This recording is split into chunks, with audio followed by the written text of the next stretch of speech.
buenas nuevas del Apocalipsis. A despecho del concepto equivocado que muchos tienen sobre el Apocalipsis, su estudio demuestra que es un libro de esperanza, que contiene abundantemente las buenas noticias de la salvación. Y necesitamos mucho de ese mensaje. Algunos se preguntará, ¿por qué? En el conflicto cósmico revelado por el Apocalipsis, la raza humana se enredó en la rebelión de Satanás, lo cual le acarrea consecuencias trágicas inevitables, entre las cuales se destacan 4. Primero, dolor y sufrimiento. Segundo, separación respecto a Dios. Tercero, muerte. Y cuarto, destitución de la gloria de Dios. Para comprenderlo mejor, destacamos que los seres del universo se encuentran en 3 planos diferentes, determinados por sus respectivas naturalezas. La naturaleza humana, con la cual fue creado el hombre. Un poco superior a este, el plano de los ángeles, creados con naturaleza angelical, y por encima de todos está el plano de Dios, con naturaleza divina. Isaías dice que nuestros pecados han hecho separación entre Dios y nosotros.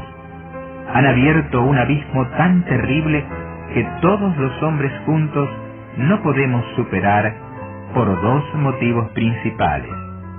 Primero, porque todos pecaron y están destituidos de la gloria de Dios.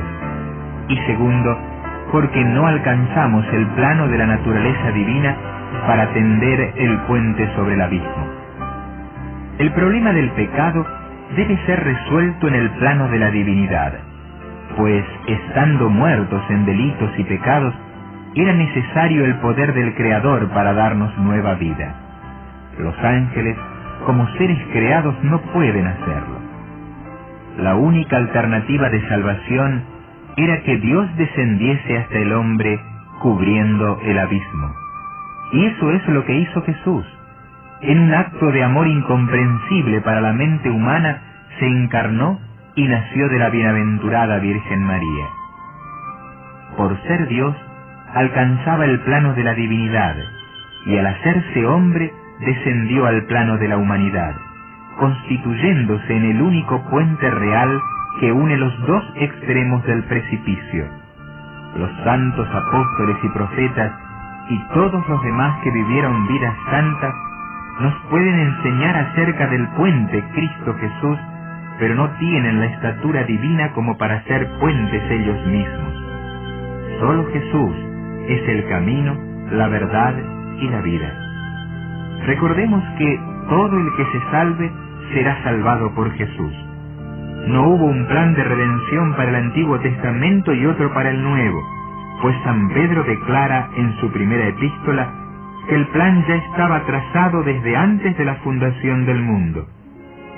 Todos los creyentes, antes y después de la muerte de Cristo, se salvaron por la sangre que Jesús derramó en la cruz. Los sacrificios de animales que se realizaron antes de la muerte de Cristo fueron de carácter simbólico y provisorio. San Pablo dice, porque la sangre de los toros y de los machos cabríos no puede quitar los pecados.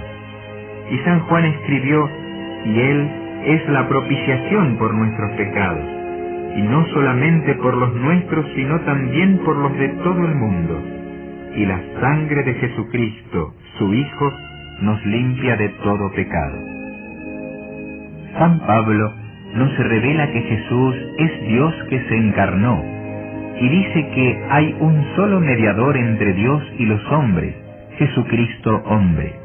Y tiene razón, porque no hay otro ser que por naturaleza pueda hablarle al hombre de las cosas de Dios como Dios, y al mismo tiempo presentarse ante Dios y hablar de igual a igual con Él, en el lenguaje de la divinidad de los problemas del hombre. Solo Jesús poseyó la naturaleza divino-humana. La Escritura es muy clara al decir que al encarnarse Jesús no cometió pecado, por lo tanto no merecía morir. Cuando expiró en la cruz, lo hizo pagando la deuda de nuestros pecados. Sin duda, las buenas noticias de la salvación reveladas en el Apocalipsis abren en nuestro corazón una ventana a la esperanza, que nos inspira a hacer la pregunta que en los días bíblicos le hicieron a San Pablo: ¿qué debo hacer para ser salvo? Apocalipsis 3:20 nos revela: He aquí, yo estoy a la puerta y llamo. Si alguno oye mi voz y abre la puerta, entraré a él y cenaré con él y él conmigo. La primera cosa importante es abrirle el corazón a Jesús a fin de que Él nos enseñe el camino de la salvación. Por medio de la Santa Biblia, Él dice que debemos tener la sinceridad suficiente como para reconocer que hemos pecado. Además, debemos arrepentirnos del pecado. Esto significa cambiar de opinión, avergonzarnos por el mal, ver las cosas como Dios las ve y renunciar al pecado. Deberíamos actuar de la misma manera como lo hacemos cuando renunciamos a un trabajo. No volvemos más. Sentimos que ese no es nuestro lugar. Entonces, deberíamos hacer como enseña el Padre Nuestro: orar a Dios y decirle: y perdónanos nuestras faltas o pecados. Nuestro Señor Jesucristo prometió que cuando pedimos perdón a Dios en el nombre de Jesús, Él intercederá y conseguirá la absolución. Por eso es tan importante pedirle a Jesús que sea nuestro intercesor. El Apocalipsis revela que Él está en el santuario celestial, a la diestra del Padre, escucha la oración de confesión y le pide a Dios que acepte el crédito de su sangre para cancelar la deuda de nuestras culpas, y lo consigue. Y ahora que somos salvos por la gracia de Dios, en virtud de los méritos del sacrificio de Jesús, vamos a seguir a nuestro Señor, revelado en el Apocalipsis. Vamos a vivir como Él vivió, dejar los pecados a los que Él renunció, amar las cosas que Él amó y a las personas como Él las amó.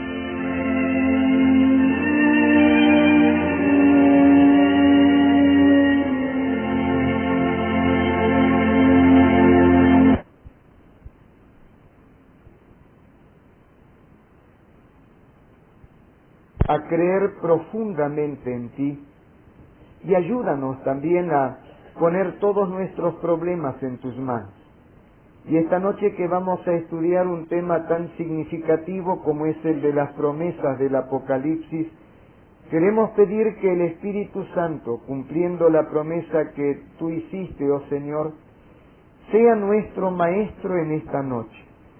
Pero sabemos que hay algo que tú no haces, no por no tener poder, sino porque nos respetas, y es lo que tiene que ver con nuestros prejuicios. Somos nosotros los que tenemos que remover nuestros prejuicios, nuestros preconceptos, nuestras ideas que tuviésemos de antes, para que, abiertos a la influencia de tu Espíritu a través de la Santa Biblia, tú puedas enseñarnos tu correcta verdad. Ayúdanos en esta noche a liberarnos del prejuicio, para que puedas hablar a nuestro corazón y decirnos esas cosas maravillosas que tú tienes para enseñar. En el nombre santo de Jesús. Amén. Bueno, vamos ahora a ver un poco acerca del tema de las promesas del Apocalipsis. Decía el otro día, y lo repito otra vez ahora, que el diablo ha intentado de diversas maneras de desfigurar el libro del Apocalipsis, al punto de que algunos lo tienen como sinónimo de terror. Y sin embargo, Apocalipsis habla de salvación, por lo tanto es un libro de esperanza, y Apocalipsis tiene una gran cantidad de promesas como para que adecuadamente podamos decir que es un libro de bendiciones. De paso, así como están las bienaventuranzas en el Sermón del Monte, prácticamente por cada bienaventuranza que aparece en los santos evangelios, en el Sermón del Monte, hay otras tantas bienaventuranzas también en el Apocalipsis. Otra noche os mostraré las bienaventuranzas del Apocalipsis. Estas promesas que aparecen en el Apocalipsis expresan amor, como dice allí en la nota introductoria, la providencia, la comprensión y el poder restaurador del Todopoderoso. Incluso algunas promesas negativas, en las que Dios las llamo negativas porque hablan de algún castigo, también expresan amor, como cuando dice ahí que así como el padre que ama a su hijo lo castiga, también Dios dice que quiere corregirnos, que quiere castigarnos. En otras palabras, yo no me encargo de corregir a los hijos de mis vecinos, pero porque amo a mis hijos me interesa corregirlos cuando ellos se equivocan. Y Dios no me considera un bastardo, me considera un hijo de Él, y por eso es que a veces, aunque no me gusta, ejerce su disciplina. Pero andando el tiempo no se da cuenta que es mejor el castigo de Dios que la caricia del diablo, pues estoy equivocado. Porque de hecho que la caricia del diablo es una caricia malintencionada, él tiene detrás otras cosas. El castigo de Dios es muy claro y abierto, procura nuestra corrección y eso es para nuestro bien. Ahora, otra cosa antes de ver en detalle varias de las promesas del Apocalipsis, es que esas promesas del Apocalipsis, una gran cantidad de ellas, está relacionada con el tema central del Apocalipsis, que ya vimos que es la segunda venida de nuestro Señor Jesucristo. También encontramos otro elemento, digamos, casi constante, y es la que tiene que ver con la fidelidad, tiene que ver con la salvación y sobre todas las cosas tiene que ver con la vida eterna. Muchas de las promesas que aparecen en Apocalipsis están expresadas en los mensajes de esas 7 cartas dirigidas a las 7 iglesias, que como ya hemos visto, representan 7 etapas del pueblo de Dios. Pero es interesante que cuando aparecen esas promesas, dice que el Espíritu las da para las iglesias. El que tiene oídos, oiga lo que el Espíritu dice a las iglesias. En otras palabras, hay un sentido universal en la parte de las promesas que nos ayuda a entender que no importa a qué etapa se hayan prometido esas promesas, nos pueden alcanzar a nosotros si nos ponemos en condiciones de recibirlas. Otro elemento, digamos, general, que aparece antes de la primera pregunta, es que todas las promesas son para los vencedores. Siempre se promete a los vencedores. Al que venciere, y una promesa. El que venciere, una promesa. ¿Y por qué es que las promesas se dan a los vencedores?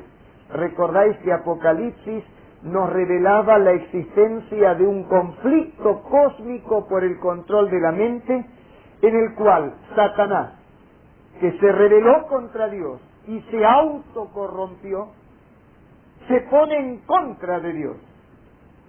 Y Jesucristo el Señor, enarbolando las banderas de la ley del amor, de la ley de la verdad, de la ley de la justicia, reivindica el carácter de Dios. Satanás desafió al carácter de Dios tratando de pintar a Dios como un ser que no ama y como un ser que no es justo.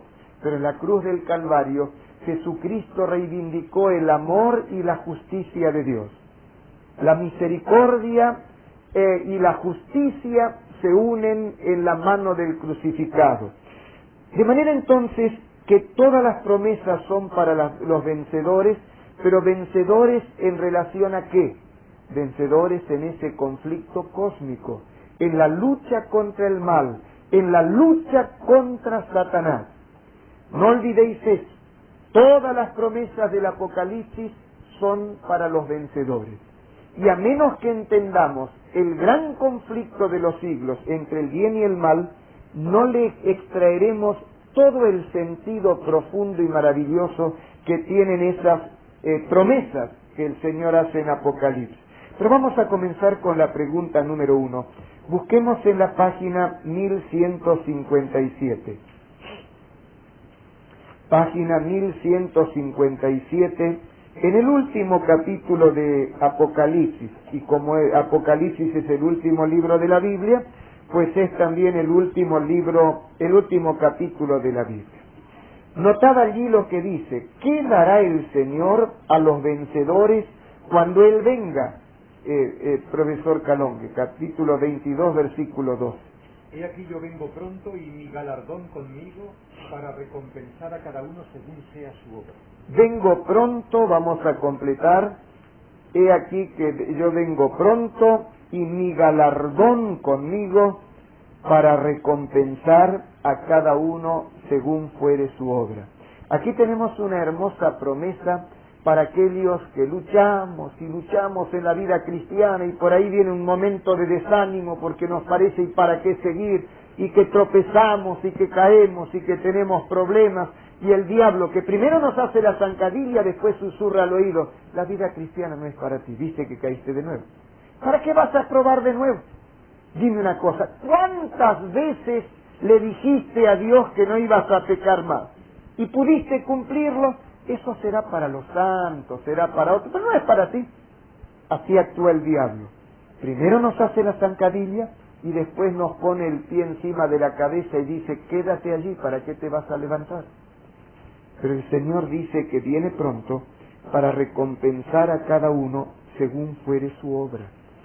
A través de la sangre de Cristo podemos recibir el perdón de los pecados, y el Espíritu de Dios nos puede fortalecer para ser fieles.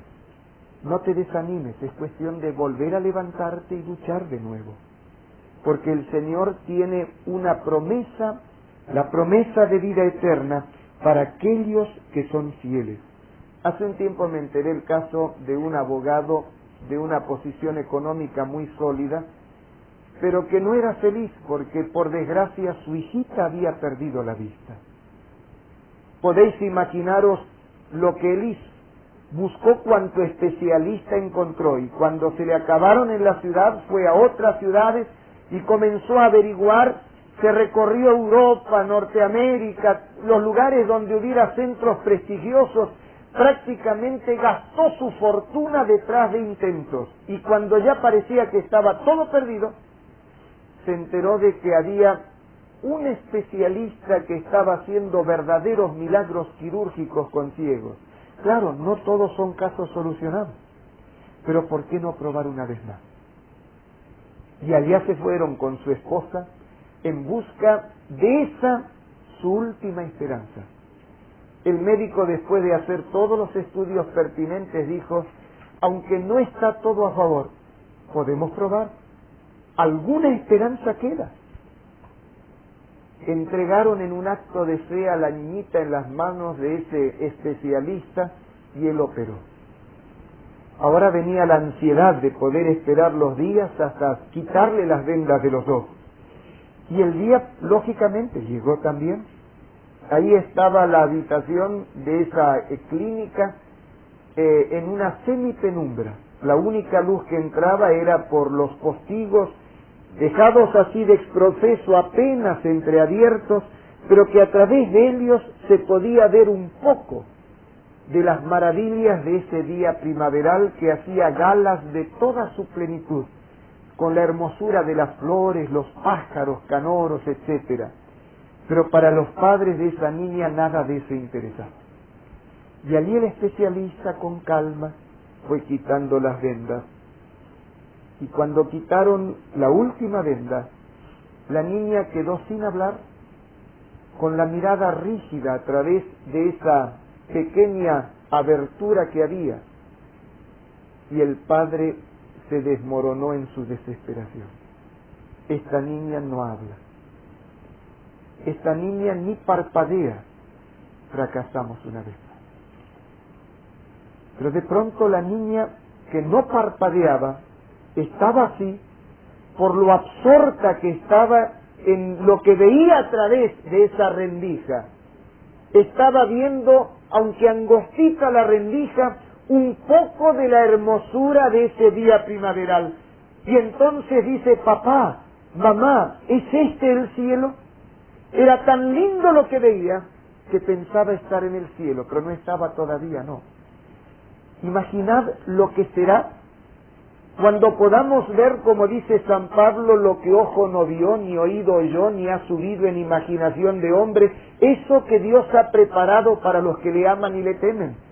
Cuando dentro de no mucho tiempo termine este gran conflicto entre el bien y el mal, los vencedores, esos que se han aferrado por la fe de los méritos de Jesucristo y que le han pedido perdón de sus pecados a Dios, a quienes el Señor les quitó sus culpas y pecados y los hizo nuevas criaturas, podrán con gozo y alegría decir, este es el cielo. Y ese día va a ser verdad. Todas las promesas en el Apocalipsis son para los vencedores. Vencedores por la gracia de Dios y a través de los méritos de nuestro Señor Jesucristo. Mirad allí en la pregunta número 2, Apocalipsis capítulo 2, versículo 7, y ahí vamos a aprender otro de los símbolos de Apocalipsis. ¿Qué símbolo de vida eterna se le permitirá comer a los vencedores? Página número 1142. ¿Un voluntario para leer Apocalipsis capítulo 2, versículo 7? ¿Tenemos voluntario para leer en esta noche? ¿Voluntario o voluntaria?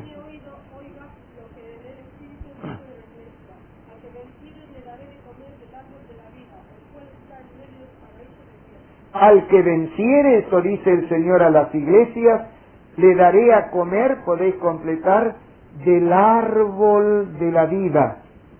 El árbol de la vida, símbolo de vida eterna, el cual está en medio del paraíso de Dios. En la nota de esta pregunta, después que hayáis completado, le daré a comer del árbol de la vida, el cual está en medio del paraíso de Dios, transcribo algunas otras promesas de Apocalipsis. El que tiene las llaves de la muerte, que estuvo muerto, pero que vive por los siglos de los siglos, Apocalipsis 1:10.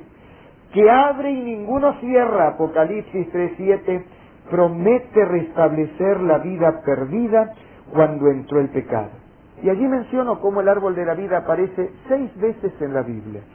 Por coincidencia o no sé por qué, 3 veces aparece en el primer libro, en el Génesis, 3 veces aparece en el último libro, en el Apocalipsis. En Génesis explica cómo fue perdido el derecho al árbol de la vida. Apocalipsis enseña cómo es recuperado de parte de Dios para el hombre el derecho al libro de al árbol de la vida. ¿Y por qué es que Dios le quitó ahí en Génesis derecho a comer del árbol de la vida al ser humano? No fue un acto de injusticia de parte de Dios. El ser humano, cuando él cayó en el pecado, sobre él pesó una condena terrible, destituido de la gloria de Dios. Y Dios no quiso que el hombre alargue su mano y coma del árbol de la vida para vivir eternamente como pecador, eternamente destituido de la gloria de Dios. ¿Os imagináis vosotros lo que hubiese sido el mundo si Dios hubiera permitido que Adán y Eva, después de pecar, comieran el árbol de la vida?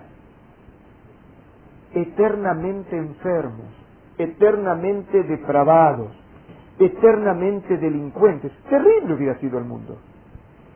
Qué alegría hubiera sido para una madre ver a su hijito ciego, sin poder curarse de la ceguera, y vivir eternamente ciego. ¿Sería feliz esa madre? ¿Quién podría sentirse feliz viendo a su padre o a su madre con un cáncer que comienza a oprimirle órganos vitales y por ahí sentir dolor y estar hecho piel y hueso, como una especie de cadáver que todavía respira sin poder curarse, pero tampoco sin poder morir? Eternamente enfermo. O que en un accidente alguien pierde una pierna y pierde también un ojo y que queda desfigurado. Eternamente inválido, eternamente desfigurado. En lugar de ser un ambiente de felicidad, la tierra hubiera sido un verdadero infierno por toda la eternidad. En un acto de amor, Dios dijo, yo no quiero eso para siempre. El diablo quería eso y mucho más por toda la eternidad, para nosotros y para todos los demás. Pero Dios que ama, dijo, yo no quiero eso eternamente. No vamos a destruir instantáneamente al ser humano porque no tendría oportunidad de rehacerse. Vamos a darle un tiempo de vida como quien va a la escuela, una especie de escuela preparatoria, para aprender el camino de la rehabilitación, el camino de la salvación, aprender lo que significa ser un hijo de Dios, ser cristiano, y para que aprobando, diríamos, en esta escuela preparatoria, entonces tenga la matrícula asegurada para la eternidad, pero una eternidad feliz. Dios no quiso que el hombre sufriera eternamente, porque eso no es amor, eso no es justicia, ahí no hay misericordia. El diablo sí lo quiere, pero no Dios. Por eso en un acto de amor dice en Génesis que Dios, hablando consigo mismo, ese Dios que es trino conversa consigo mismo, dijo, ahora que el hombre pecó, no sea cosa que alargue su mano y coma del árbol de la vida y viva eternamente como pecador. Vamos a cortarle el acceso al árbol de la vida.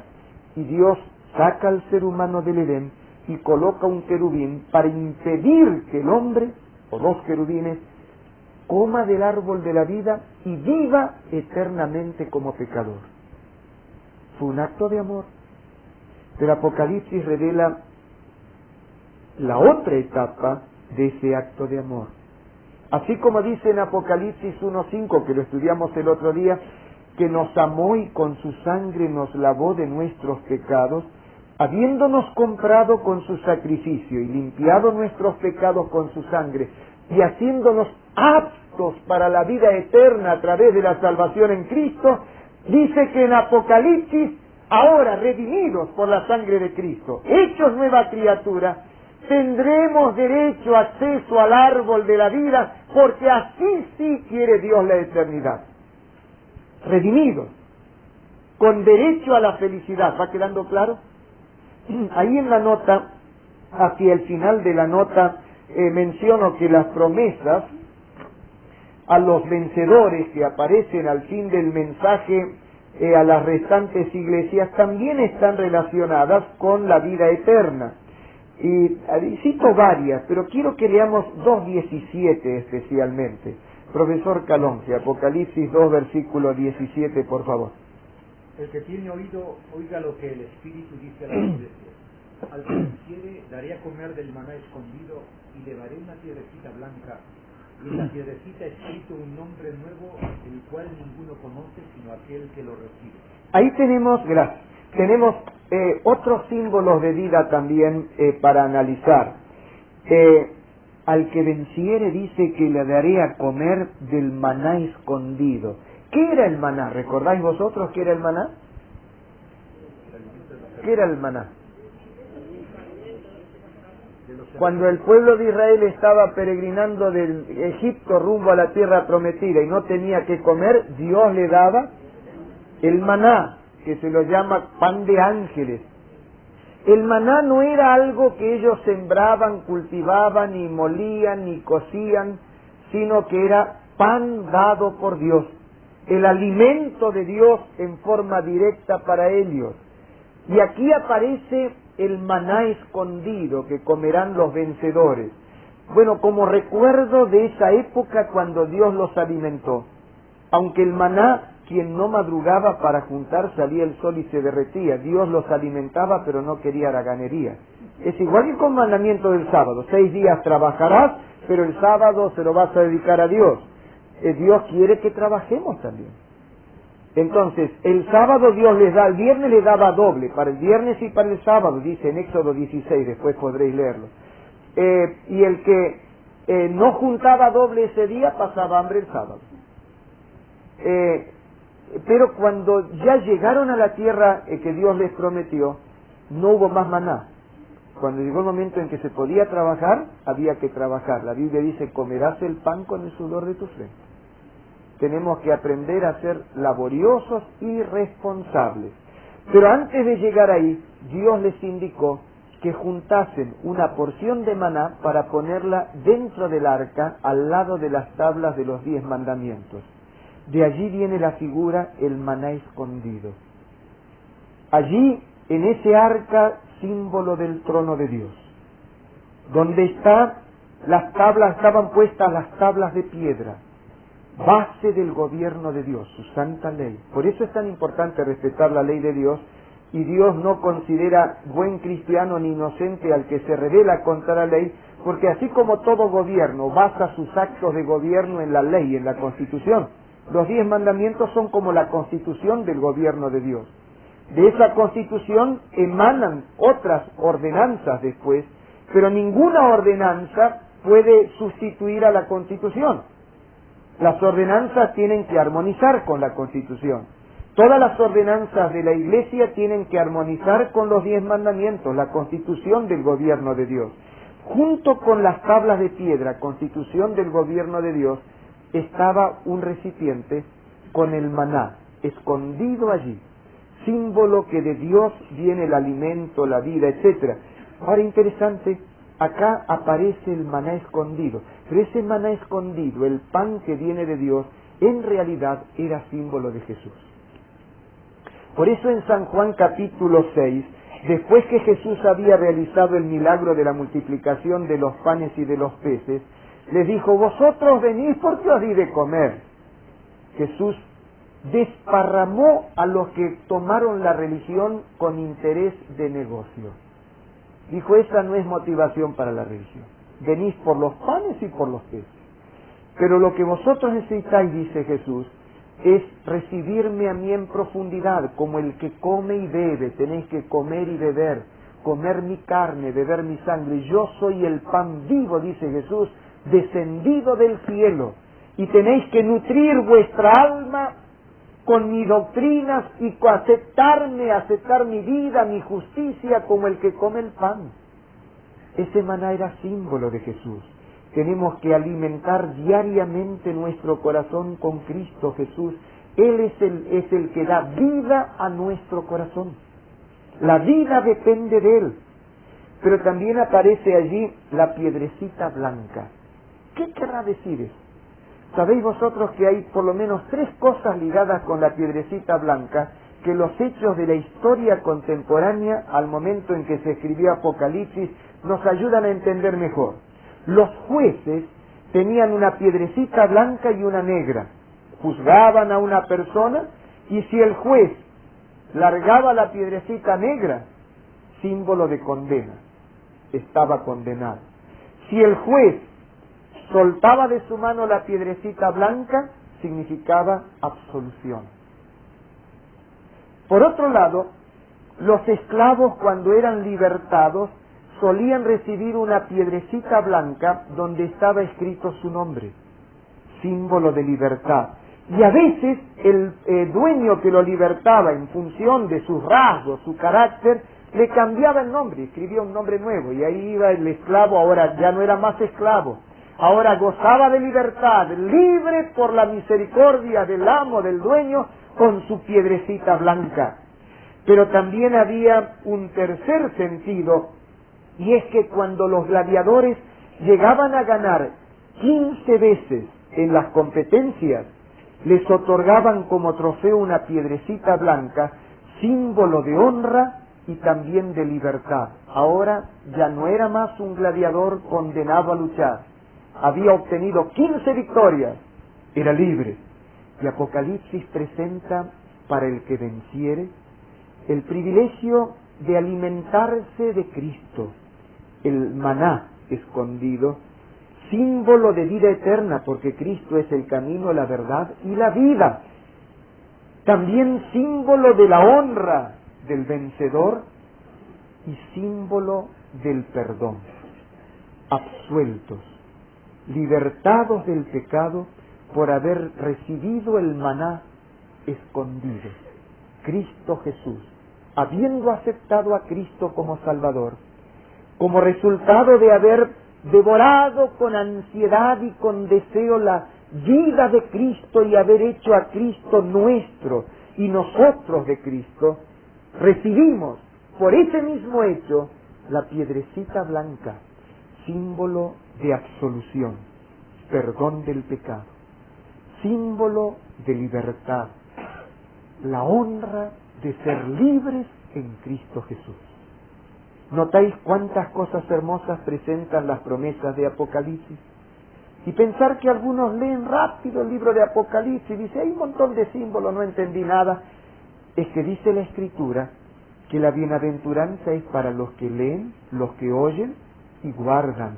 Y dice Jesús que hay bendición escondida en el investigador cuando dice escudriñad las Escrituras, porque a vosotros os parece que en ellas tenéis la vida eterna, y ellas son las que dan testimonio de mí.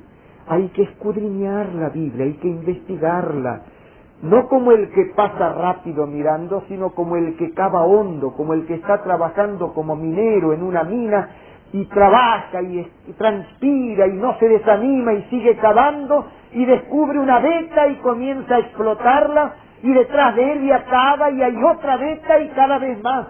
No es como un jardín de flores para mirarlo y se mira y no se toca, sino que es como una mina para cavar, y cuanto más cavamos en ella, más encontramos y más nos enriquece.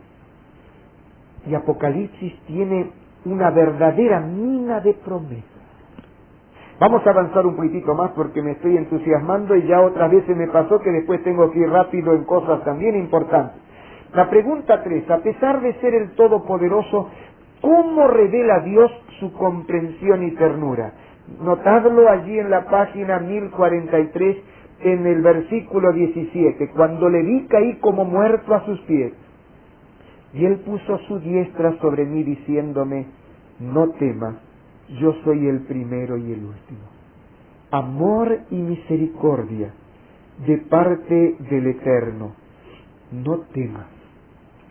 Más todavía, notad lo que dice en el capítulo 2, versículo 24. Otra de las promesas del Apocalipsis, en la página 1143. Pero a vosotros, y a los demás que están en Tiatira, y a cuantos no tienen esa doctrina, y no han conocido lo que ellos llaman las profundidades de Satanás, yo os digo, no os impondré otra carga. Vamos a completar en el punto anterior era no temas, en este otro, yo os digo, no os impondré otra carga. Es la época del reinado de la Jezabel simbólica, el casamiento de la filosofía pagana con la doctrina cristiana, que no acristianó al paganismo, no nos engañemos, paganizó a los cristianos, que es peor. Porque cuando mezcláis agua sucia con agua limpia, no limpiasteis el agua sucia, ensuciasteis la limpia. Siempre es así. Y en esa época triste, cuando un grupo de sinceros, del remanente fiel de Dios, estaba sufriendo, viendo que el agua de la vida se estaba enturbiando y cómo tragar eso, el Señor tiene una expresión de misericordia y dice, no os impondré otra carga. Y a veces me apetece pensar, Rafael, cuando tú enseñas la Biblia, como lo hago yo también, cuánta gente viene llena de problemas, ¿no? Llena de problemas. Por eso me gustó cuando hace un tiempo leía lo que escribió un religioso, un pastor adventista, donde decía, algunos, no sé qué quieren pensar de la iglesia, pero para mí la iglesia es como un hospital, decía él en ese artículo. En el hospital vienen los enfermos, y algunos vienen como quien está en terapia intensiva, agonizando entre la vida y la muerte. Y tenemos que hacer todo lo que podemos para ese que vino y está en terapia intensiva, mientras hay vida y esperanza, y tenemos que luchar por salvar. Otros vienen fracturados, y algunos de tosudos y cabeza dura se metieron en lo que no debían, y vienen pagando sus consecuencias, pero hay que atenderlos igual. Hay que atenderlos. Algunos vienen con muchos enredos, y a veces esos enredos son situaciones ya irreversibles. Cosas que no importa lo que hagas ya no las puedes arreglar. Y me parece que para los tales es que aquí dice Jesús, no os impondré otra carga. Ya tienes demasiados problemas, no os impondré otra carga. Qué lindo saber que Dios nos ama a pesar de nuestros problemas. No sé cuántos de vosotros leíste de Hemingway el libro, uno de sus libros, titulado El pescador. El pescador de Hemingway cuenta el caso de un ancianito pescador de 84 años de edad, de La Habana, que después de estar durante varios días, 84 eran los días que estuvo tratando de pescar, después de 84 días de infructuosa búsqueda tratando de pescar, no hubo caso, no pescó nada digno de ser vendido, pero el viejecito no se desanimó, y finalmente entrando a su pequeña embarcación pesquera, se hizo a la mar a ver si después de 84 días de fracaso por lo menos conseguía algo en ese momento. Se gastó 3 días ahí en el mar comiendo pescaditos crudos, los pequeños que pescaba, y bebiendo agua de la única botella de agua potable que tenía, y después de 3 días logró abatir al pez más grande que en toda su vida de pescador había batido. Y era tan grande que aunque hizo todo lo posible, no lo pudo meter dentro del barco. Entonces, ni lerdo ni perezoso, lo amarró junto al barco, y ahora sí, aunque cansado por la lucha, una sensación de triunfo lo acompañaba mientras se dirigía hacia la playa, pero la sangre que emanó del gran pez atrajo a los tiburones. Y ahí el pobre viejo, a cuchilladas y a golpe de remos y como pudo, empezó a luchar contra los tiburones para que no le devoraran su pez. Pero en la lucha la cosa se puso tan complicada que la sangre atrajo más tiburones, y fueron tantos que cuando el pobre viejecito llegó a la costa, del gran pez solo tenía el esqueleto amarrado al casco de su barco. Qué forma patética de presentar la experiencia tragicómica que vive el alma humana en esta época, luchando contra las adversidades, y cuando parece que conseguimos la solución, esta lucha competitiva e inhumana del mundo pecador nos destroza nuestros logros, y espiritualmente llegamos como mendigos hambrientos a una costa que se parece más nuestro cementerio que nuestro lugar de vida. Es para un corazón así que el Señor, poniendo su diestra sobre mí, dice: no temas, yo soy el primero y el último. Yo os digo, no os impondré otra carga. Las promesas de Apocalipsis para nuestros días.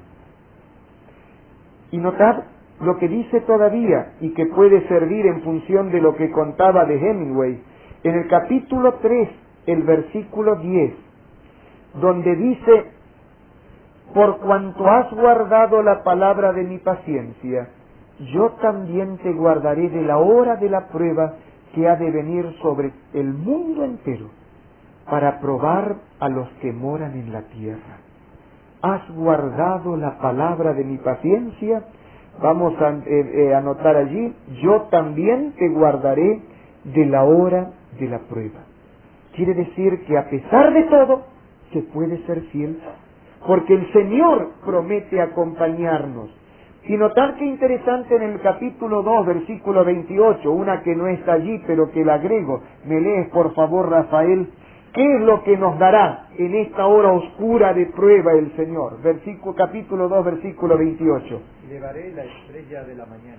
Y le daré la estrella de la mañana. Esa estrella matutina que es la que aparece en la hora más negra y oscura de la noche, cuando está por amanecer. Y aprended que en el momento en que os está por coger el desánimo y hundir en la desesperación, cuando estáis por largar todo pensando que no vale la pena ser cristiano, el momento más negro de la noche es cuando está por amanecer. No abandonéis.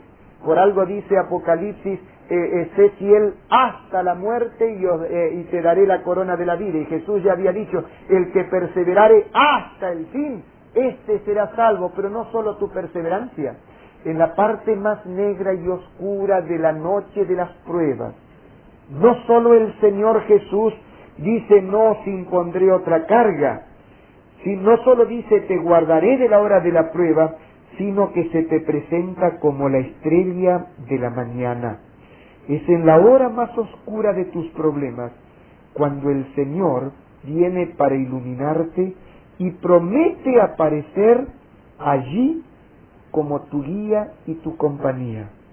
Pero vamos a avanzar un poco más, porque si es que todas las promesas son para los vencedores, yo tengo que saber cuál es el enemigo al que tengo que vencer. Y vosotros recordáis que veíamos que Apocalipsis revela la existencia de un conflicto cósmico, el conflicto de los siglos, la lucha entre el bien y el mal. Por un lado, Cristo enarbolando la bandera de la ley de verdad, la ley de amor, la ley de la justicia, la ley de la fidelidad, respecto a los principios de Dios, y por el otro lado Satanás que obra a través del engaño y que camuflándose y a través del engaño trata de enredar a los seres humanos. Pero no voy a reproducir el tema que ya vimos el otro día. Veamos en la página 1130 cómo lo dice, usando el principio cristiano de interpretación de la Biblia, que la Biblia es la que tiene que explicar a la Biblia. Página 1130, Primera de San Pedro 5, 8 y 9, ¿a quién dice San Pedro que tenemos que vencer? ¿Quién es nuestro adversario al cual debemos vencer? Sed sobrios y velad, porque vuestro adversario el diablo, como completarlo. ¿Y qué tenemos que hacer con el diablo? Al cual resistir firmes en la fe. ¿Por qué será que Satanás se ensaña con nosotros? En verdad el problema no es con nosotros, pero se ensaña con nosotros. Cuando yo era joven, ya hace bastante, las damas no envejecen, pero los caballeros sí, y yo acepto que me llegan los años. Cuando era joven me ayudó un relato que no sé si os ayudará a vosotros, pero intentar creo que es correcto, ¿no es cierto? Y si no os ofendéis, os contaré el relato que en mis años jóvenes me ayudó a entender mejor esto. Es la historia ocurrida en una aldea, entiendo que era de Italia, la tierra de mis abuelos, donde hubo una riña, una discusión muy agria entre un herrero y un carpintero. El herrero, además de tener una constitución física generosa, corpulento, por su oficio había fortalecido más su musculatura. El carpintero, en cambio, era un hombre bajito, esmirriado, enfermizo, debilucho, pero el carpintero creía tener razón, comenzó a argumentar y a exacerbarse en su ánimo, y el herrero, mirándolo hacia abajo porque era mucho más corpulento, crispó los puños y dice: cállese la boca, o de lo contrario aguanta las consecuencias, se atiene a las consecuencias. Y el pobre carpintero, sabiendo que físicamente no tenía muchas perspectivas de vencer, tragó saliva, muy amarga por cierto, y se fue. Pero era uno de estos hombres más bien flemáticos, o mejor dicho, melancólicos, que le siguen dando vuelta en la cabeza a las cosas y van rumiando allí en su introversión el rencor, el odio, espíritu de venganza. ¿Cómo hacer para vengar? Y le daban vuelta a las palabras: cállese la boca y si no, aténgase a las consecuencias. Y pasó un buen tiempo. El carpintero era más colérico, él explotó, el herrero, y se lo olvidó. Pero el otro seguía rumiando su odio.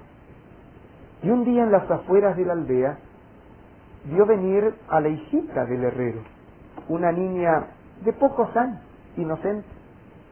Sus rizos flameaban ante la brisa, el viento suave, iba cantando en su inocencia y dijo: esta es mi oportunidad. Y acercándose a la niña, la cogió por sus cabellos, la llevó a unos pastizales, la golpeó brutal e inhumanamente y la dejó sangrando e inconsciente. Unos minutos más tarde, el herrero acertó a pasar cerca de allí.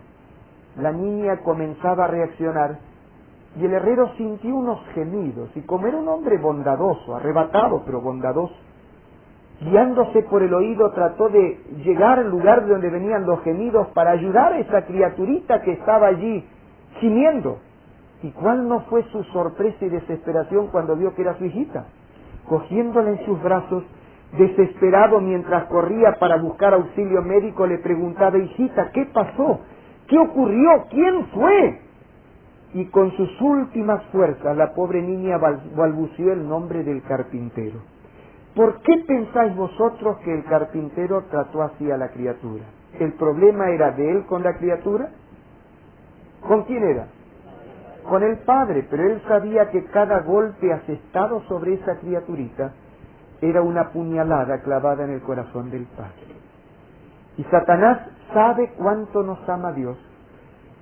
Y habiéndose rebelado contra Dios, expulsado del cielo, sabiendo que nada tiene para hacer contra él, vino a enredarnos a nosotros y nos metió en el conflicto cósmico, y cuanto más logra degradar al ser humano, cuanto más logra hundir al ser humano en sus pecados, depravaciones y miserias, y cuando más logra hacernos sufrir y nos lleva a la muerte finalmente, él más lo procura porque sabe que esos son aguijones o puñales clavados en el corazón de amor de Dios el Padre. Y aquí dice la palabra de Dios que a ese enemigo tenemos que vencer. Él es nuestro adversario y tenemos que resistirlo. En la pregunta 5, ¿qué conducta introdujo el diablo en la tierra a fin de destruirnos? Vamos a la página 1134. Página 1134, el libro de la primera epístola del apóstol San Juan. Primera epístola del apóstol San Juan, capítulo 3, el versículo 4. ¿Un voluntario para leer? Primera de San Juan 3, 4.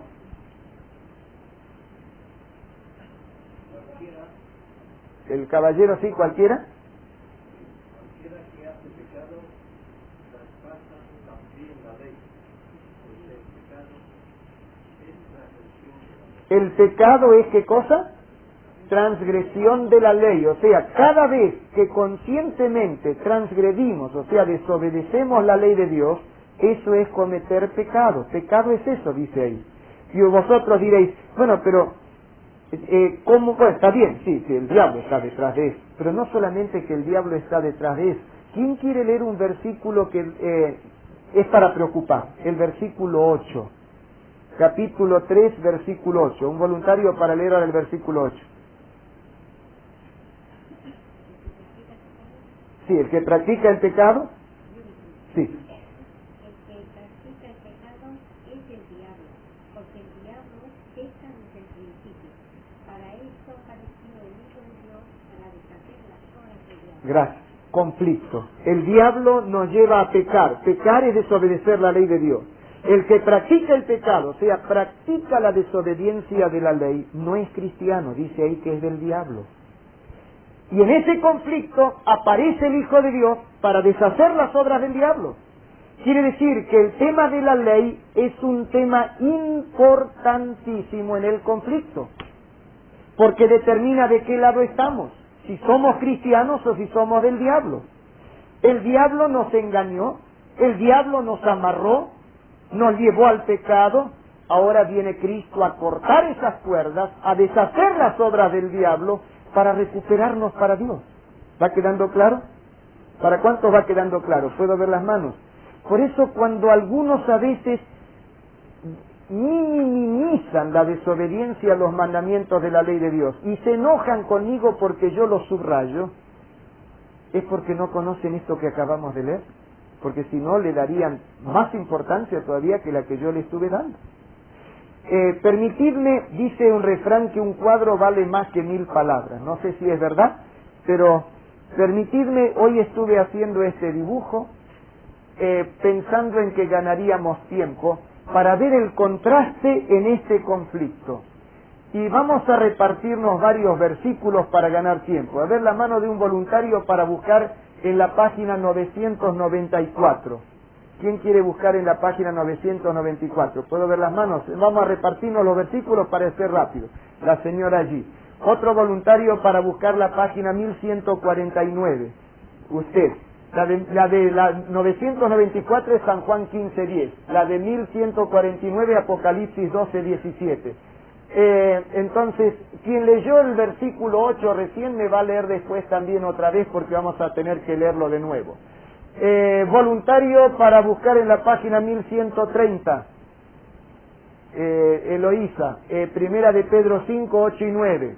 Voluntario para leer en la página 878, Rafael Calonge. San Mateo 5, 17 y 18. Voluntario para la página 1041, allá atrás. Página 1041 es Romanos 3, 31. Yo voy a leer el último ahí, pero necesito voluntario para la página 822. Página 822, la señora allí, Daniel 7:25. Voluntario para leer página 993.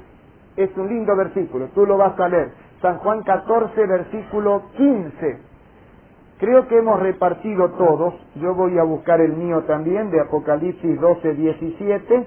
Y vamos ahora a comenzar a analizar esto en función de lo que decíamos. Todas las promesas son para los vencedores. Vencedores en ese conflicto. El diablo que nos lleva a practicar el pecado para hacernos de él, y por el otro lado Cristo que aparece para deshacer las obras del diablo. ¿Cuál fue la conducta de Jesús? El que tenía página 999, San Juan 15:10. Había una dama que había... San Juan 15:10. A ver, la persona que iba a buscar...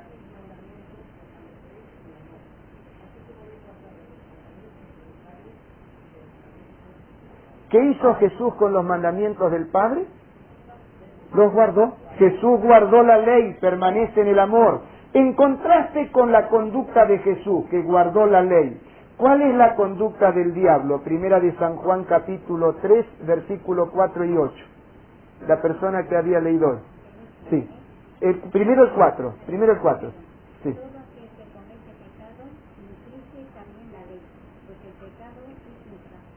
Es para refrescar la definición. Pecado, infracción de la ley. Léeme el versículo 8. O sea, la desobediencia de la ley. Sí. Gracias. Para esto apareció el Hijo de Dios, para deshacer las obras del diablo. Conflicto en torno a la ley. El diablo peca, o sea, desobedece la ley desde el principio. En cambio Jesús guarda la ley. ¿Veis la diferencia? El que practica el pecado, o sea, la desobediencia de la ley, es del diablo, dice ahí la palabra de Dios. En cambio, en contraste con eso, el remanente fiel, los sinceros, los que están de parte de Jesús, ¿qué hacen? ¿Quién tenía Apocalipsis 12, 17? Sí, léemelo. Sí. Capítulo 12, versículo 17.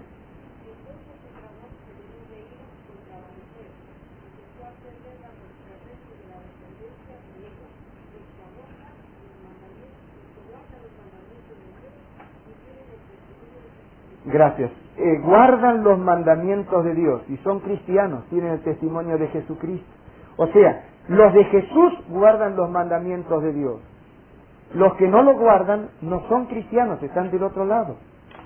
Quiere decir que en el gran conflicto entre el bien y el mal, la ley sirve de regla para medir. Y el diablo trata de perseguir a esos que guardan los mandamientos. En otras palabras, en el gran conflicto, el guardar los mandamientos de Dios o no guardarlos demuestra de qué lado estamos. Dicen que en Gettysburg, donde se desarrolló la última batalla por la liberación de los esclavos, cuando Lincoln en Estados Unidos dio la esclavitud, por lo menos una forma de esclavitud, no voy a discutir qué pasó después.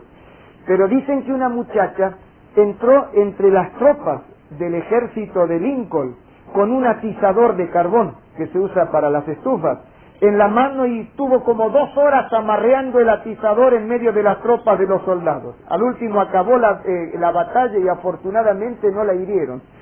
Y cuando terminó la batalla, uno de los oficiales la mandó a llamar y le dijo: dime una cosa, ¿qué pensabas hacer con ese atizador en medio de los fusiles, en medio de las espadas? Nada.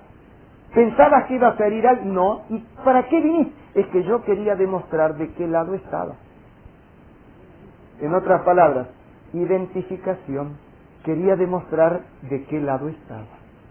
Yo soy salvo por la gracia de Dios y recibo la gracia al tener fe en la misericordia, la gracia de Dios, y son los méritos de Cristo los que me salvan. La ley no me salva, no es que estoy queriendo salvarme por la ley, soy salvo por gracia, pero al guardar los mandamientos demuestro de qué lado estoy. ¿De qué lado estoy? Y el diablo lo sabe también, que hace guerra contra los que guardan los mandamientos de Dios y tienen la fe de Jesús. Porque en ese conflicto, él sabe que los que guardan los mandamientos están del lado de Jesús. Y como está en guerra con Jesús, hace guerra contra ellos. Pero si para evitar la guerra yo dejo de guardarlo, significa que me pasé al otro lado, y eso yo no lo puedo hacer. Por eso, ¿qué dice San Pedro en la página 1130, capítulo 1 de San Pedro 5, 18 y 19? ¿Quién tenía ese versículo? 8 y 9, sí, perdón, 8.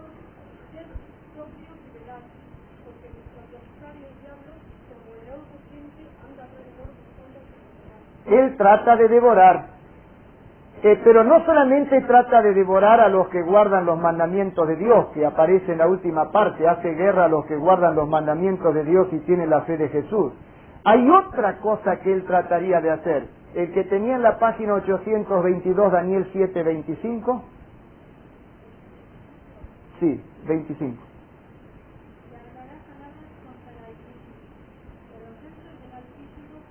Si habla palabras contra el Altísimo, si quebranta los santos del Altísimo, no viene de Dios. Ese es el cuernito pequeño de Daniel 7, que es símbolo del anticristo.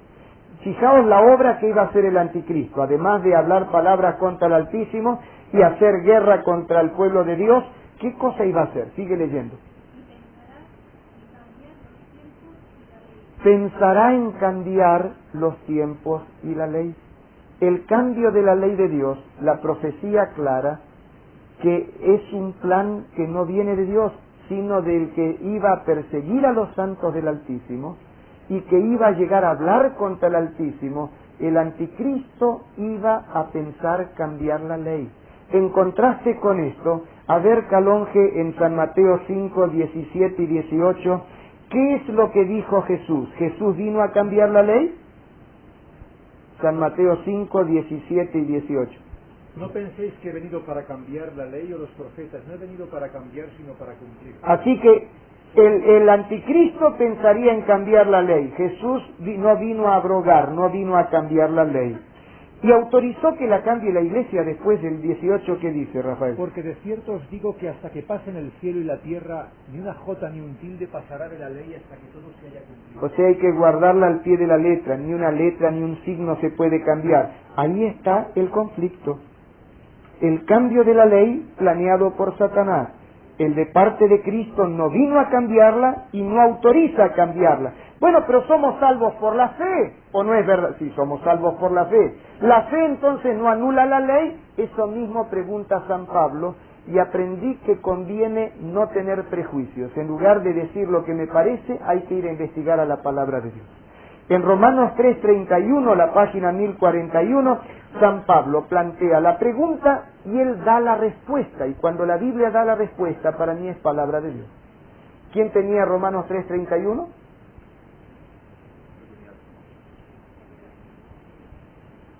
¿No lo tiene nadie? Lo leo yo. Romanos 3, versículo 31.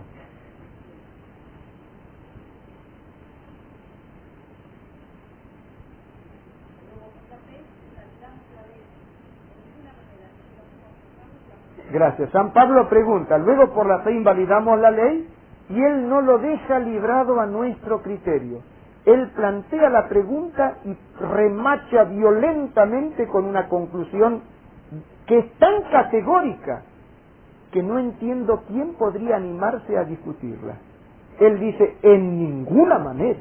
O sea, hubiera alcanzado con decir, no, ya alcanza. Deshacemos la ley por la fe, con decir no alcanza. Pero para San Pablo eso era tan importante que no le alcanzó con decir no, así a secas, sino que se pone enfático, como si fuese de los nuestros, que bien enérgicamente dice, en ninguna manera. Y como si fuera poco, ahora lo subraya con todos los colores que puede, y dice, sino que antes bien dice, confirmamos la ley. O sea, la fe no me autoriza a practicar la desobediencia a la ley, porque si yo practico la desobediencia a la ley, el Nuevo Testamento dice que soy del diablo. O sea, el ardid más ingenioso de Satanás fue llevar a cristianos que aceptan a Jesús como Salvador a practicar conscientemente la desobediencia a la ley de Dios y hasta predicar contra la ley, porque el diablo se ríe y dice, parecía que te me habías escapado, pero ahora te tengo de vuelta en casa. Cuando aceptaste a Jesús te me escapaste, pero ahora que te oigo predicar contra la ley, parece que estuvieras predicando el sermón que escribí yo, dice el diablo. Y en lugar de ser cristiano, con eso te me vuelves otra vez para el bando mío, porque el que practica el pecado, sea la desobediencia de la ley, dice ahí que es del diablo. Y vean qué versículo lindo, San Juan 14:15. ¿Quién se lo había dado? Léemelo. Si me amáis, guardad mis mandamientos. Todas las promesas de Apocalipsis son para los vencedores.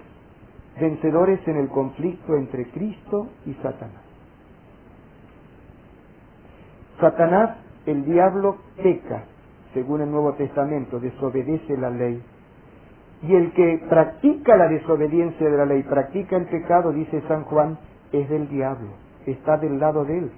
El diablo trata de destruir, trataría de cambiar la ley y hace guerra a los que guardan los mandamientos de Dios y tienen la fe de Jesús. Lo leo de nuevo, capítulo 12, versículo 17 de Apocalipsis. Entonces el dragón se llenó de ira contra la mujer y se fue a hacer guerra contra el resto de la descendencia de Elia, los que guardan los mandamientos de Dios y tienen el testimonio de Jesús. Por otro lado, Jesús guardó la ley, el remanente fiel de Dios guarda la ley, lo leímos recién, porque Jesús no vino a cambiar la ley, ni autorizó cambiarla, la fe no invalida la ley, y nosotros la guardamos por amor a Jesús, y yo amo a Jesús. No puedo hacer nada, como aquella muchacha con el atizador, o chavala con el atizador en la mano. Todo lo que estoy necesitando hacer es demostrar de qué lado estoy en el conflicto. Y cada sábado cuando yo voy al culto a adorar a Dios, estoy demostrando, mientras los otros tienen sus negocios abiertos, van a trabajar, demuestran que se pusieron del otro lado, yo estoy demostrando que me puse del lado de Jesús. Cada vez que renuncio a practicar el sexo fuera del matrimonio, estoy demostrando que estoy del lado de Jesús. Cada vez que digo la verdad, aunque vaya en contra mía, humanamente hablando, estoy sacudiendo el atizador y mostrando que estoy del lado de Jesús. Cuando me niego a tomar el nombre de Dios en vano, guardando los mandamientos, estoy demostrando de qué lado estoy del lado de Jesús. Cuando trato de honrar la memoria de mi padre y trato de honrar a mi madre que está viva, estoy guardando un mandamiento de Dios, estoy sacudiendo el atizador para demostrar de qué lado estoy, yo estoy del lado de Jesús. Y así podría repasar el resto de los 10 mandamientos. El guardar los 10 mandamientos es sacudir el atizador para demostrar de qué lado estoy en el gran conflicto. Y como todas las promesas son para los vencedores, yo decidí ponerme de este lado. ¿Cuántos de vosotros decidís también poneros de este lado, del lado del Señor? Puedo ver las manos. Amén. Y Dios quiera darte fuerzas para hacerlo. Y que esa expresión no sea solo intelectual, sino que haya sido un acto de fe, donde estás diciéndole a Dios de qué lado estás en el gran conflicto. Pero vamos a volver al análisis de las promesas. Vamos a ver, por ejemplo, en cómo se obtiene la victoria. ¿Cómo se obtiene la victoria? No me da el tiempo para todo, pero alguna cosa tenemos que leer allí. Veamos, por ejemplo, en la página 1004. En la página 1004, la pregunta 7 dice, Apocalipsis 1:5, dice que Jesús nos amó y nos lavó de nuestros pecados con su sangre. Pero ¿qué debemos hacer para que el Señor nos lave con su sangre? Veamos en Hechos 2:37 y 38, profesor Calón. Al oír esto se compungieron de corazón y dijeron a Pedro y a los otros apóstoles, varones hermanos, ¿qué haremos? Pedro les dijo, arrepentíos. Podéis completar, arrepentíos ¿Qué más? Y bautícese cada uno de vosotros en el nombre de Jesucristo para perdón de los pecados y recibiréis el don del Espíritu Santo. Vamos a completar. Pedro es palabra de Dios, pronunciada por San Pedro apóstol. ¿Qué debo hacer? Y San Pedro dice, arrepentíos, completar allí, y bautícese cada uno de vosotros en el nombre de Jesucristo para perdón de los pecados. El bautismo del que habla aquí, a todas luces no es de delito, porque dice que primero tienen que arrepentirse y ahora porque están arrepentidos bautizarse. Es el bautismo de gente consciente que pregunta qué tengo que hacer, entiende lo que tiene que hacer, se arrepiente del pecado, le duele haberse equivocado, le da la espalda al pecado y ahora en un acto de fe sepulta todo su pasado en las aguas del bautismo y nace una nueva vida expresando toda esa nueva experiencia cristiana. Yo disfruté de esa experiencia y aseguro que fue la experiencia más significativa de mi vida. Para ganar tiempo veamos rápidamente el resumen de cosas que hay que hacer para ser salvo. Apocalipsis 7, 9 al 14, que no más da para leer ahora, vale la pena después que lo analicéis. Primero, reconocer que somos pecadores. Por eso en la otra parte ahí dice que si no os arrepentís todos pereceréis igualmente. Segundo, renunciar al pecado. Eso incluye el arrepentirnos y el confesar los pecados a Dios. En tercer lugar, recibir a Cristo como Salvador, como único y suficiente Salvador. Y como veíamos el otro día, único y suficiente mediador. Y entonces renacer. Se expresa a través de un cambio de actitud mental, como es la conversión, y al mismo tiempo la experiencia del santo bautismo. Vamos a la pregunta número 8, donde aparece otra de las hermosas promesas del Apocalipsis.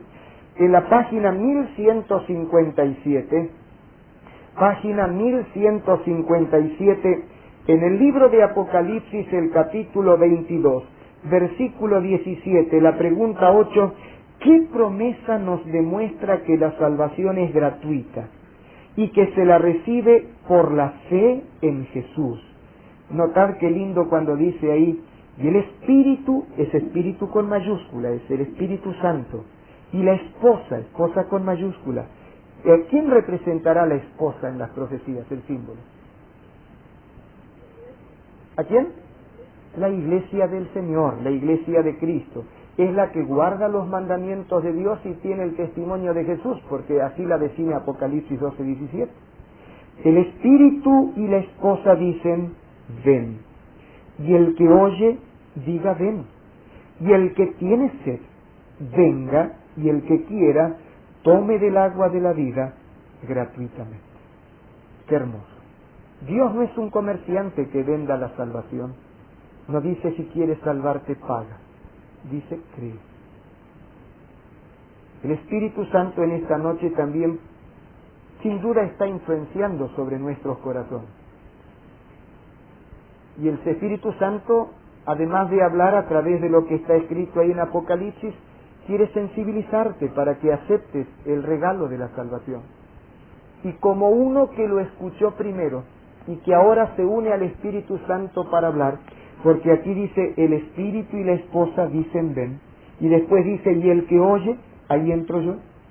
Una vez yo escuché este mensaje y lo acepté con sinceridad de corazón, y por eso estoy dedicando mi vida a enseñarlo.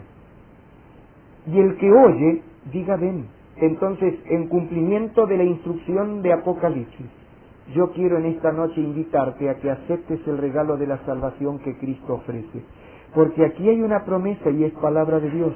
Y el que tiene sed, si en tu alma sientes la necesidad insatisfecha hasta ahora de algo mejor que lo que tenías, eso que no te pudo saciar todo el capital que forjaste, eso que no te pudo dar toda la cadena de amigos que juntaste alrededor tuyo, eso que no te dio el prestigio y el estatus y la reputación social, y eso que no te dieron los placeres, esa sed que solo puede satisfacer Dios, la fuente del agua viva.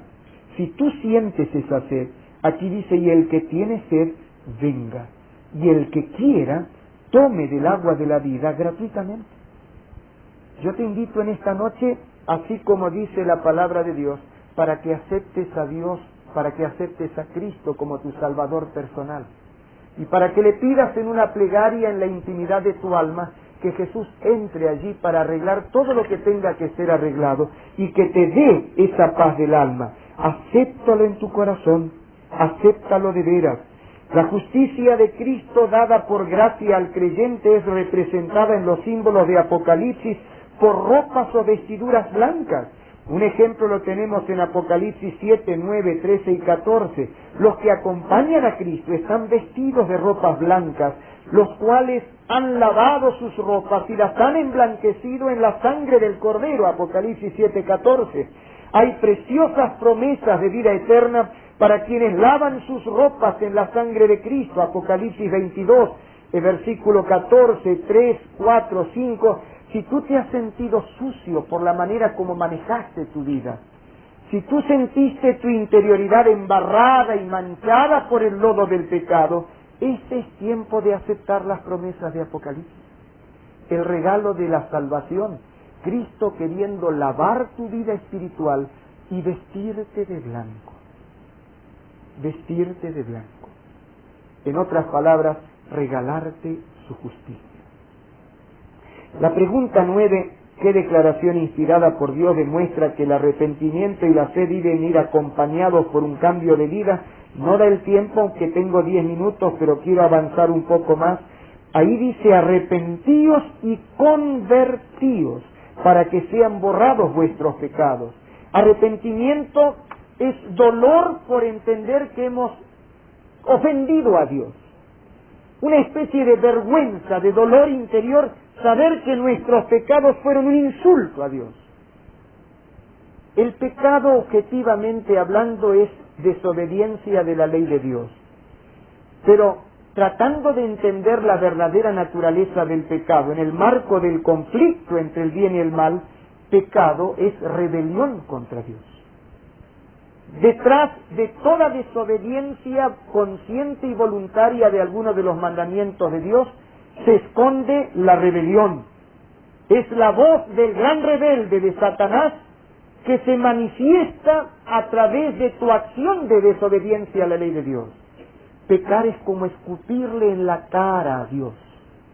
Y si nos eriza la piel y nos llena de indignación pensar en aquellos que escupieron a Cristo y que lo abofetearon en la semana de la pasión, es bueno que sepamos que cuando voluntariamente decidimos ponernos del lado de la desobediencia de la ley de Dios, es como escupirle en el rostro a Dios.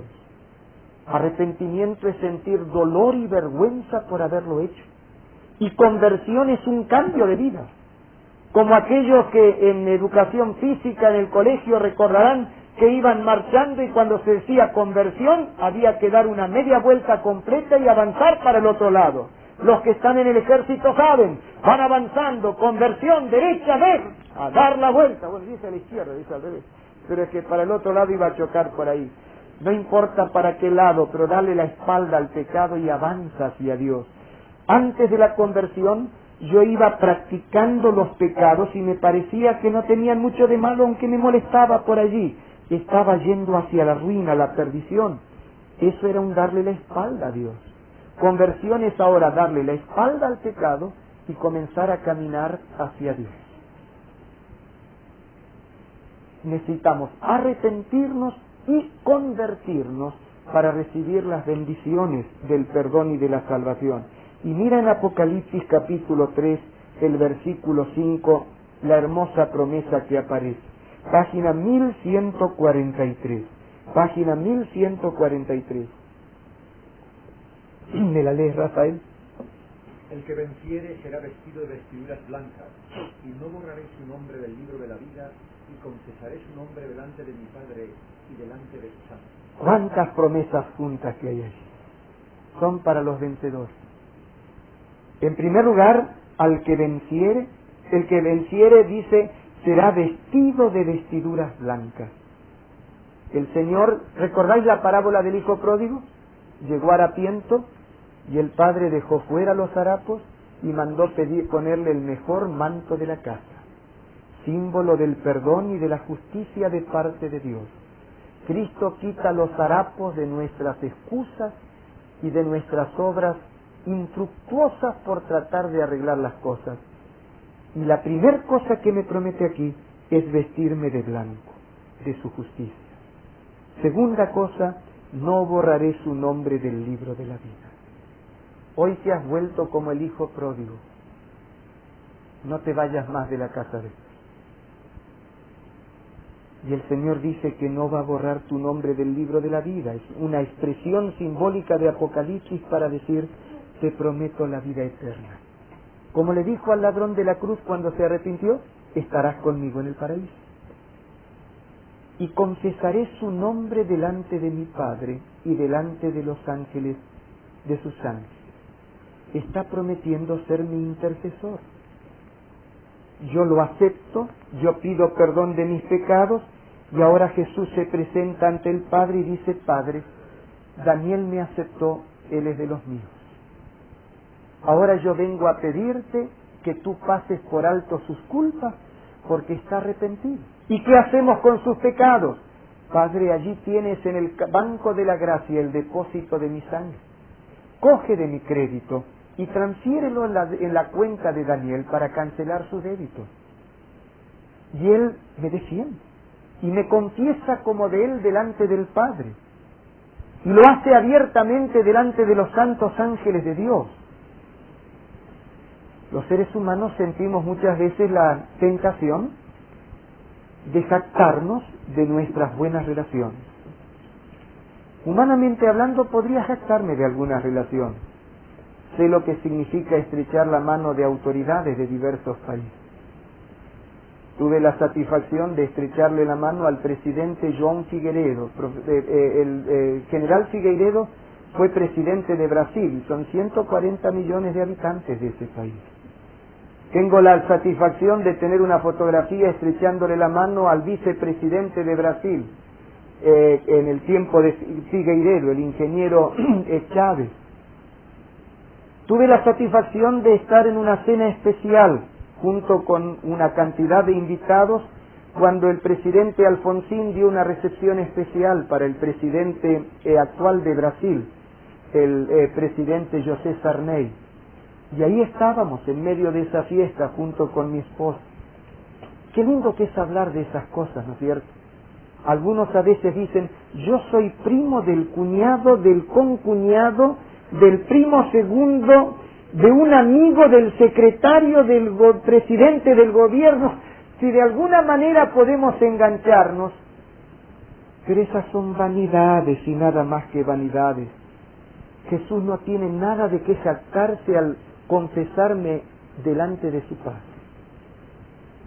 Porque yo hablo de gente que está en un estatus más alto y me honra hablar de ellos, pero esas son vanidades de la carne. Estupideces, jactarnos de esas cosas. Ahora, presentarle a un presidente de la República al que hace la limpieza de las calles y decir, este es mi mejor amigo, eso significaría amar mucho a esa persona. Pero Jesús no toma un barrendero que hace un trabajo honesto y que se gana decentemente la vida. Jesús está cogiendo un pecador indecente, inmoral, porque es inmoral pecar, y cogiendo mi mano de pecador, que estoy en el último escalón de los estatus, el pecador perdido, porque lo acepto y lo confieso. Jesús todavía se presenta como quien tiene honras y dice, Padre, aquí te presento a Daniel. Ahora él es hijo tuyo porque me aceptó como Salvador. Y quita todos mis harapos y me viste de blanco. Me regala su justicia. ¿No es eso amor con mayúsculas? ¿No es eso amor con mayúsculas? Y es eso lo que me dice aquí Apocalipsis. Y vamos a la última pregunta. Página 1142, Apocalipsis 2, versículos 10 y 11, donde dice así. La pregunta es, ¿qué promesas demuestran que nuestro Señor quiere que los redimidos sean fieles? no temas en nada lo que vas a padecer. He aquí el diablo echará a algunos de vosotros en la cárcel para que seáis probados. Y tendréis tribulación por 10 días. Sé fiel ¿hasta cuándo? Hasta la muerte, y yo te daré ¿qué cosa? La corona de la vida, completado. Sé fiel hasta la muerte, y yo te daré la corona de la vida. Corona de la vida es símbolo de eternidad en el lenguaje apocalíptico. Versículo 11, el que tiene oído, oiga lo que el Espíritu dice a las iglesias. Es para ti también. El que venciere, no sufrirá daño de la segunda muerte. Ayer vimos lo del milenio, ¿no es cierto? Después del milenio, el pueblo ya sufre la segunda muerte. Los que se pierden, mueren ahora, resucitan para morir de nuevo. La segunda muerte. Pero los vencedores que aceptaron a Jesús como Salvador personal no sufrirán daño de la segunda muerte. En otras palabras, se promete la vida eterna. Otro elemento de eternidad para los fieles. ¿Para cuántos quedó claro el tema de hoy? ¿Puedo ver las manos?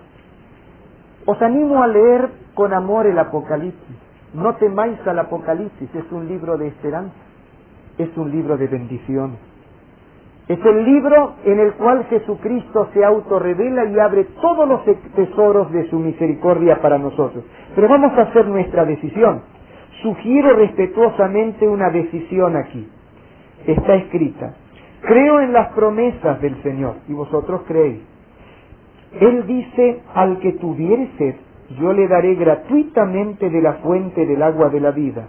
El que venciere heredará todas las cosas, y yo seré su Dios, y él será mi hijo. Apocalipsis 21, 6 y 7. Creo también en la esperanza de San Pedro cuando escribió como hijos, de San Pedro cuando escribió como hijos obedientes: no os conforméis a los deseos que antes teníais estando en vuestra ignorancia. Primera de Pedro 1:14. Por eso decido aferrarme a todas las promesas de Dios, y con su ayuda seré su fiel hijo y obediente, o su hijo fiel y obediente. Si crees esto, firma allí y guárdate la hoja como recuerdo del estudio de hoy. Coloca allí tu firma como un testimonio de una decisión de aceptación de Cristo y de fidelidad. Coloca la fecha de hoy y guarda esa hoja contigo.